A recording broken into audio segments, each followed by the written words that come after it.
Chapter 001. The Optional Security Guard.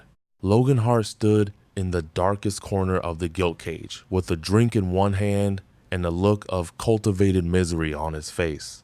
He was, technically, security. He was also the only security guard in Ashbridge whose job description allowed him to decide whether a crisis deserved his attention. 3 days ago, Logan had been broke, undocumented, and one missed meal away from sleeping under a bridge. Now he was the club's consulting security specialist, a title he had invented during the interview and repeated until Claire Quinn agreed to it. The arrangement was elegant. He received the same free meals and staff privileges as the regular door crew. In exchange, he promised to intervene if trouble started, and he happened to be in the right mood. For 3 nights, nothing had happened. Then a bottle shattered hard enough to punch through the base. Logan's shoulders locked. Whiskey jumped against the rim of his glass, and his pulse gave one hard thud before he even found the source of the noise. 3 young men had cornered a customer near the dance floor. The oldest looked barely 21. The youngest might have been 18 if the dim lights were being charitable. They had bleached hair, cheap tattoos, pierced ears, and the brittle swagger of boys desperate for an audience. One of them lifted another bottle and jabbed it toward the customer. "You shoulder check me, you pay for it. 500, right now." Logan's stomach tightened. Men with experience sometimes knew when to back down. Boys like these cared more about looking weak than getting hurt. They acted first, thought later, and took an audience as a reason to become stupider. Worse, the jackets hanging loose over their hips showed the unmistakable bulges of knives. One bad sentence could turn into a blade between his ribs. Logan set down his drink and headed for the back hall. It was important, he believed, to recognize when a situation called for professional restraint. It was even more important to know where the rear exit was. He was not making a tactical withdrawal. He was trying to slip out before anyone remembered that he worked there. "Mr. Hart?" A server hurried after him. "Miss Quinn wants you in her office." Of course she did. Logan glanced at the 3 young men again. One had shifted enough for a knife handle to show beneath his jacket. His mouth went dry. He gave the server a grave nod. "Tell her I've evaluated the situation. The regular staff should monitor it overnight. If it remains unresolved, I'll conduct a full review tomorrow." "How generous of you." The woman's voice came from behind him, crisp and cold.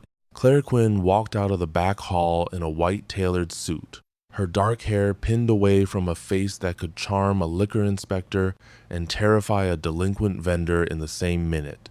At 29, Claire had already survived more reinventions than most people managed in a lifetime. She had come to Ashbridge after high school with no degree, no money, and no useful connections. A polished young man had offered her work and tried to turn that debt into ownership of her. His arrest had freed her, but it had also taught her how expensive trust could be. After that, Claire learned contracts, leverage, and the private weaknesses of men who assumed a pretty woman could not read a balance sheet. Investors who tried to use her tended to leave poorer than they arrived. South Ward started calling her the Widow, and the name stuck. She spent 6 years turning door shifts and minority stakes into the Gilt Cage. She could handle licensing officers, health inspectors, and tax auditors. What she could not handle alone were drunks, thieves, and young predators who mistook hospitality for surrender. That was why she had hired Logan. 3 nights earlier, he had walked in without identification and delivered a magnificent speech about military training, underground fighting circuits, and a dozen forms of combat he probably could not spell. Claire had been desperate enough to gamble on him. Since then, Logan had arrived before opening, stayed until close, and consumed an alarming amount of her expensive liquor. He did not appear to have any other pressing obligations. Tonight, the first real test had arrived and he was heading for the exit. Miss Quinn. Logan turned with his most professional smile. Claire folded her arms, placing herself neatly between him and the back hall. There went the rear exit. Logan forced his shoulders loose and stroked his chin as if a sudden revelation had seized him. I've been meaning to discuss your market positioning. The decor is caught between vintage and modern, but commits to neither. What you need is a 19th century European concept. Velvet, candlelight, maybe conservatory students playing cello. The lecture was nonsense, but every polished sentence bought him another second to think and another second before anyone put a knife in him. There are 3 men threatening a customer in my club. Ashbridge is in the middle of an urban renaissance. A civilized establishment should model civilized conflict resolution. Get them out.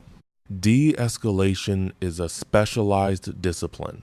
A careless intervention could compromise the Gilt Cage brand. You have 2 choices. Claire's voice sharpened. Get them out, or pay for everything you've eaten and drunk in the last 3 days. Then you can get out. Logan stopped stroking his chin. Claire was dangerous in ways that did not require a knife. If she produced an itemized bar tab, he could not pay it. He had no identification, no legal job prospects, and nowhere comfortable to sleep. She could turn 3 days of food and shelter into a debt that kept him trapped in South Ward long after tonight. The 3 young men presented a simpler danger. They could beat him, stab him, or both. He could offend Claire and lose the thin strip of livelihood he had managed to bluff his way into. Or he could offend 3 armed idiots who believed humiliation required blood. Either way, a clean escape was gone. Logan weighed the bar tab against the knives and disliked both answers. If common sense could no longer save him, then he might as well make the bluff bigger. He slapped a hand against the bar. $600, cash. Claire blinked. For doing the job you promised to do? Hazard premium. 200. 5. 3. Cash first. Claire counted out $300 with the expression of a woman funding her own robbery. Logan pocketed the bills.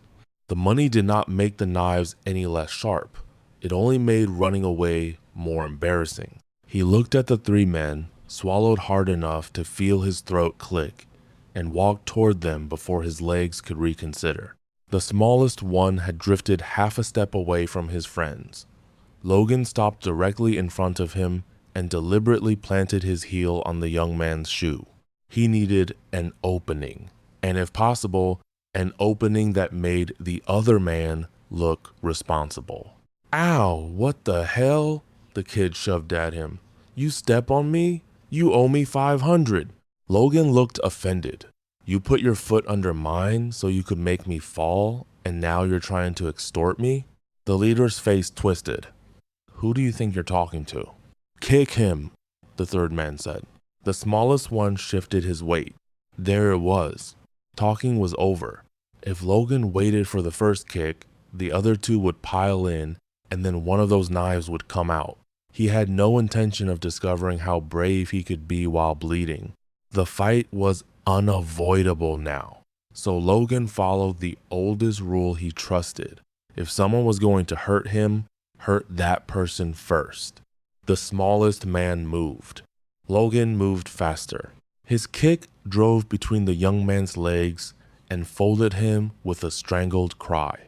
Before the other 2 understood that the fight had begun, Logan seized a bottle from a nearby table and smashed it across the second man's temple. Fear did not leave him.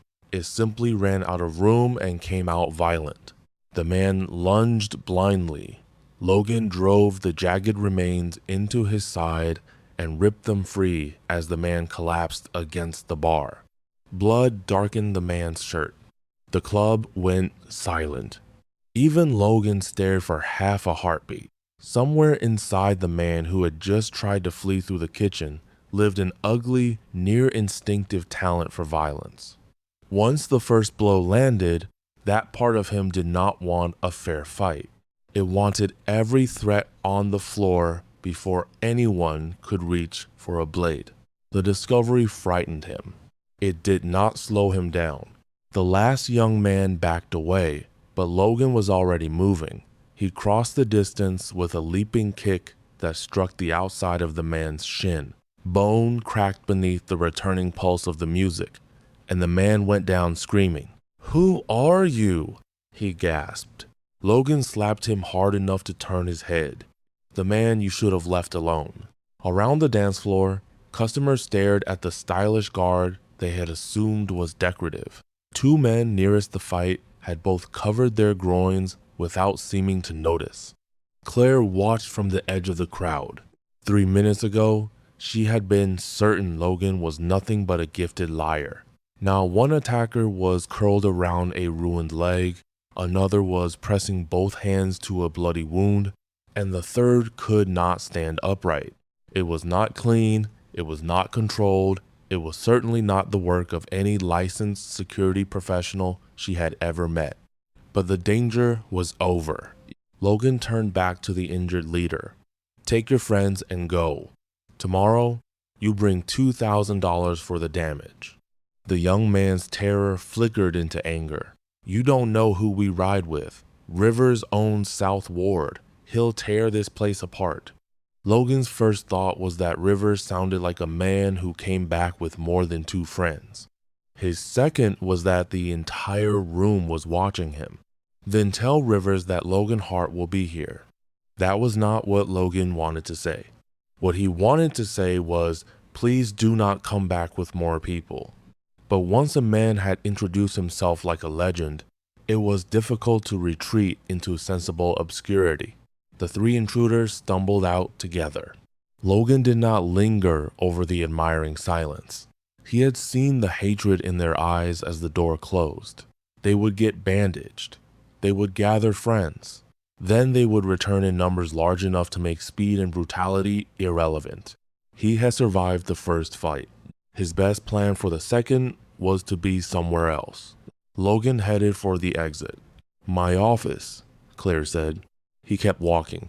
"I have urgent business elsewhere. It won't take long." Her tone was almost pleasant, which made refusing more dangerous than the knives had been. Logan followed her down the back hall. Claire took her seat behind a steel and glass desk. Logan remained standing, one hand near the door. Up close, Claire projected the kind of polished confidence that persuaded fools to volunteer their wallets. Logan was not immune to her looks, but he had 3 days of evidence proving her smile always carried a price. "Your current retainer is an insult to your abilities," she said. "Come on full time, $700 a week." The number hit him harder than the bottle ever could. Still, Logan shook his head and looked toward the ceiling with tragic dignity. "You wouldn't understand. A man like me needs freedom. 900. It isn't about money. 1100. Final offer." Logan's mouth went dry. $1,100 a week was the kind of money respectable people earned. People with apartments, people with social security numbers, people who did not spend their afternoons wondering whether the shelter still had an open bed. Claire leaned back, certain she had him. "No," Logan said. Her confidence faltered. He wanted the money badly enough to taste it. He also wanted to be alive when he spent it. The 3 men had named Rivers, and South Ward had no shortage of motorcycles. A fixed schedule at the Gilt Cage would make Logan very easy to find. He stood and delivered several vague statements about ambition, destiny, and refusing to chain the human spirit to a time clock. Then he left before Claire could improve the offer. She watched the door close. Logan had real ability. The speed, accuracy, and vicious instinct had not been a bluff. The rest of his grand resume almost certainly was. A man with powerful friends would not flee a weekly salary the moment retaliation became likely. Logan had fought because she blocked his escape and made every other option worse, not because he believed himself untouchable. That made him useful. It also meant the Gilt Cage would be the target when Rivers came looking and found Logan gone. Claire had spent 6 years building this place. She would not sacrifice it to protect a man who had sold her a heroic resume and disappeared at the first sign of consequences. She called over one of her staff. "Follow him," she said. "Don't let him see you. I want to know where he's staying." If Rivers came back, Claire would try diplomacy first. If diplomacy failed, she intended to have Logan Hart's address ready. Chapter 002: The Man Before Logan Hart. Logan wandered away from the Gilt Cage with $300 in his pocket and nowhere in Ashbridge he could honestly call home. He knew his name. He knew the rest of his life began 1 week ago.